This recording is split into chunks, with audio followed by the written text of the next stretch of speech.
अस्सलामुअलैकुम, बोलिए खुशामदीद। मैं हूँ शर्जील अरशद और मैं हूं गौहर इशरात। हेडलाइंस आपने जानिए, बुलेटिन का आगाज करें। सबसे पहले आपको बताएं अहम डेवलपमेंट। नून लीग और पीपी में कैनाल मसले को बातचीत से हल करने पर इत्तफाक कर लिया गया है। नून लीग के रहनुमा राना सनाउल्लाह ने सिंध के सीनियर वजीर शर्जील इनाम मेमन से फोन पर राब्ता किया। कहा कि उनकी पार्टी सिंध के साथ मुज़ाकरात के लिए मुकम्मल तैयार है। वज़ीर आज़म और मियां नवाज शरीफ ने हिदायत दी कि सिंध के तहफ़्फ़ुज़ात का खात्मा किया जाएगा। शर्जील मेमन का कहना था कि पीपल्स पार्टी भी कैनाल के मामले पर वफाकी हुकूमत से मुज़ाकरात के लिए मुकम्मल तैयार है। पीपल्स पार्टी और सिंध के अवाम को मुतनाज़ कैनाल्स पर शदीद तहफ़्फ़ुज़ात हैं। सिंध के अवाम के लिए 1991 के मुआहदे के तहत पानी की मुनसिफाना तकसीम चाहते हैं।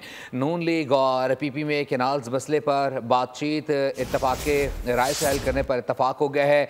नून लीग की रहनुमा राना सनाउल्लाह ने सिंध के सीनियर वजीर शर्जील इनाम मेमन से फ़ोन पर राब्ता किया। उन्होंने कहा कि नून लीग सिंध की पार्टी से मुज़ाकरात करने के लिए तैयार है।